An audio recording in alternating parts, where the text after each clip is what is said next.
Hi guys! Another day, another mini vlog na naman tayo at for today's video, magliligpit naman nga ako ng pinagkalatan namin. At dahil nga may pasok at naihatid ko na nga ang aking mga tsikiting, kaya naman itong kalat namin ang aking uunahing ligpitin. At ayan nga, sinimulan ko na nga rin ang aking pagliligpit dahil maya maya ay magsusundo na naman nga ako ng aking mga estudyante. Ganito nga ang aming daily routine kapag may pasok. Maghahatid nga ako ng mga estudyante ko at pagkatapos ko naman maghatid ay dito naman sa bahay ang aking aasikasuhin. Minsan nga hindi ko na nga gaano naaasikaso dito sa aming bahay dahil nga sa pag-aasikaso ko pa nga lang sa aking mga estudyante ay nauubos na nga talaga yung aking oras. At sa pabalik-balik nga lang sa school ay sobrang nakakapagod na.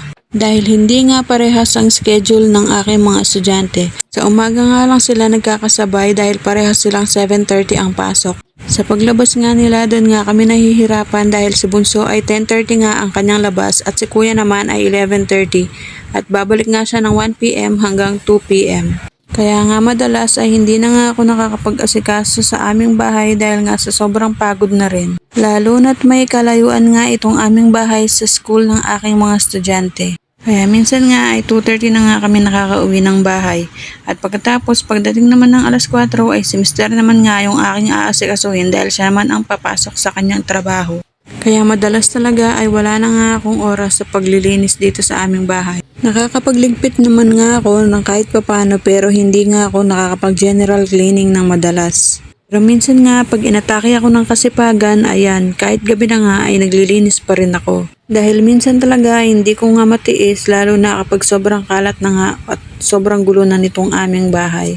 Minsan nga ay yung mga labahin ko naman ang aking inaasikaso kahit gabi na. Dahil sa gabi nga lang talaga ako makakapaglaba dahil sa hirap nga ng tubig dito sa amin. Sobrang pahirapan nga yung tubig dito sa amin kaya naman hindi nga ako makapaglaba ng umaga dahil wala nga tumutulong tubig. Kaya hindi ko nga maiwasan ang hindi mo tambakan ng labahin. Tunay nga na ang pinakamahirap na trabaho ay ang pagiging ina. Dahil ang pagiging ina ay walang day off. Pero kapag nanay ka, lahat ng trabaho ay kakayanin mo. Yung tipong hindi mo naman kayang gawin pero makakaya mo. Yung tipong inaakala mong wala kang talent pero makakasayaw ka, makakakanta ka, at higit sa lahat matututo kang mag-rap. Yung akala mo nanay ka lang pero kabod ka na lang naging salbakuta. Yung tipong mula nung bata ka hanggang naging dalaga ka ay naririndi ka sa pagrarap ng iyong nanay. Pero ngayong ikaw na ang naging nanay ay natuto ka na rin mag-rap.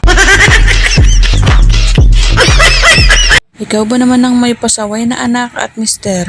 Abay matututo ka talagang mag-rap at tatalunin mo pa nga si Glock 9. Minsan nga ay pati sarili mo ay maririndi na nga rin sa kakabunganga mo. Balik na nga tayo dito sa aking ginagawa at ayan patapos na nga ako sa aking paglilinis. At ayan, natapos na nga ako sa aking paglilinis at ipapakita ko naman nga sa inyo itong before ng aking paglilinis at yung aking after.